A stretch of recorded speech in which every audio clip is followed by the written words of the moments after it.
What's going on, everybody? Mortem here, this time bringing you some less than great news, to be honest, about Greedfall 2 and its publisher Nacon's recent filing for insolvency, a fancy way of saying they can't pay their debts. Now, I've been covering Greedfall 2 since it entered early access, as I have been interested in covering it, but it releases about 2 weeks from today on March 12th. And so, their publisher, unexpectedly and suddenly filing for insolvency, is certainly of note, which is the reason why I am covering it. But let's get the most important stuff out of the way first. This probably won't affect Greedfall 2's release. That is pretty much underway. It should pretty well be done and out the door. However, what it almost certainly will affect, or has the potential to affect the most, is going to be the game's post-launch support. So as it pertains to this game, the most important parts, again, it's probably going to release, but whether or not we get like post-launch patches and stuff to address any issues that pop up once, everybody gets their hands on it has yet to be seen. And with the recent news that we're about to go into a little more here, is incredibly up for debate.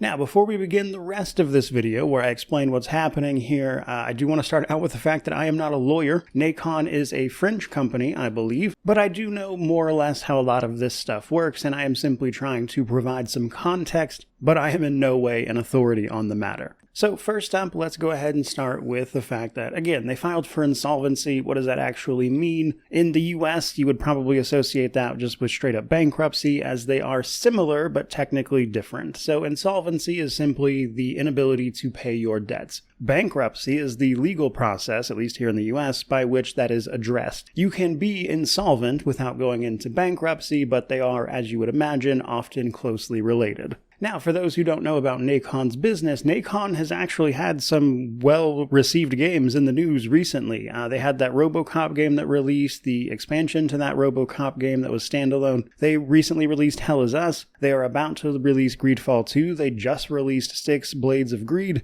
And if that wasn't enough for you, they had actually announced a show not all that long ago. They had a showcase of their games coming up on March 4th, though whether or not that still happens has yet to be seen given the recent news. So this insolvency filing is seemingly a little out of the blue even for Nacon themselves. And the reason this happened is because Nacon's majority shareholder, Big Ben Interactive, is incapable of making a loan repayment due to an unexpected refusal by their banking setup. Suddenly unable to pay their debts, insolvency, they went ahead and filed that formally, which allows them to hopefully set up a reorganization system that allows them to remain afloat, which can potentially keep them from going out of business entirely. Now, as I mentioned, what that means for Greedfall 2's post-launch support is certainly up for debate, because you might be thinking to yourself, Nacon is just the publisher, Spiders is the actual developer, what's going on there? Well, that's where it gets even more complicated with the relationship between those two. So Nacon owns Spiders since about 2019, I believe, so it's not exactly like they are simply subject to a general publishing agreement between the two. Now, I'm not sure whether or not Spiders themselves will say anything about this as it relates to the release of Greedfall 2. There may be a sort of situation there where they can't say anything. That is relatively common in these types of arrangements and wouldn't be unheard of. At least as of the time of this recording, they haven't made any such declaration, and I'm not really expecting them to. Now, everything beyond that is just purely speculation, to be very clear, but even if Greedfall 2 somehow released and did incredibly well in spite of all of this news, depending on the outcome of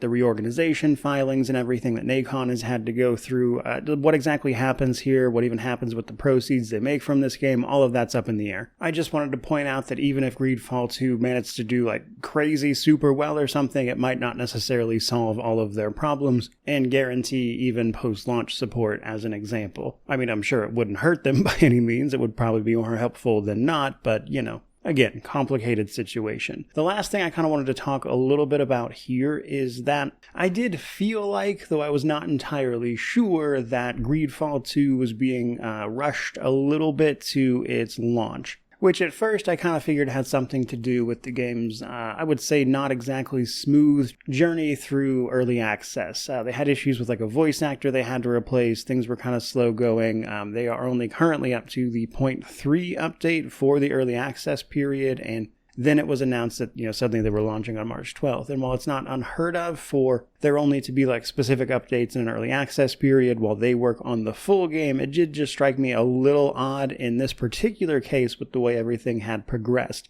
However, that might have just been like run-of-the-mill, like, hey, let's hurry this up in some form or fashion, as tends to happen with these things, because, again, apparently this Insolvency was seemingly out of the blue, so that may well simply be a coincidence. But as for Greedfall 2 itself, simply put, this is not news that game needed. I would say a lot of people have been hesitant with it given the changes that it made to the Greedfall formula, and having played through Greedfall relatively recently, I think it makes more sense than you might remember as far as changing up the combat system goes, but they had a very big mixed reaction to that combat system, and while they have improved things over the course of early access, even without this news, I just wanted to point out that the launch of this game, while certainly of interest to people like myself, was always probably going to be a bit of an uphill battle with everything they've been dealing with. Combine that with this news and the likelihood of people not necessarily wanting to buy this without at least some assurance of something akin to post-launch support, hopefully fixing any bugs that arise, which would not be uncommon for Spiders as a studio, as they have made fun, but, admittedly very janky kind of AA games. And it is precisely for all of those reasons that I wanted to go ahead and make this video and kind of let people know what was going on. And so that, I think, is pretty much where we're going to wrap up this particular one. Not exactly the most fun topic in the world, but nonetheless important to talk about. I still plan on reviewing Greedfall when it launches, but I will absolutely have to mention this in that particular video as well. And by then, in the next couple of weeks, we may well have more information about what is going on between now and then. If there's any big updates, I'll also probably pin them into the comments of this video just so people know. But for today, that is going to do it. So hope you appreciated the video. If you did, by all means, like, comment, subscribe, all the YouTube jazz. But regardless of any of that, truly, just thank you so much for watching. I really do appreciate it. May you wander in wisdom and have an amazing day.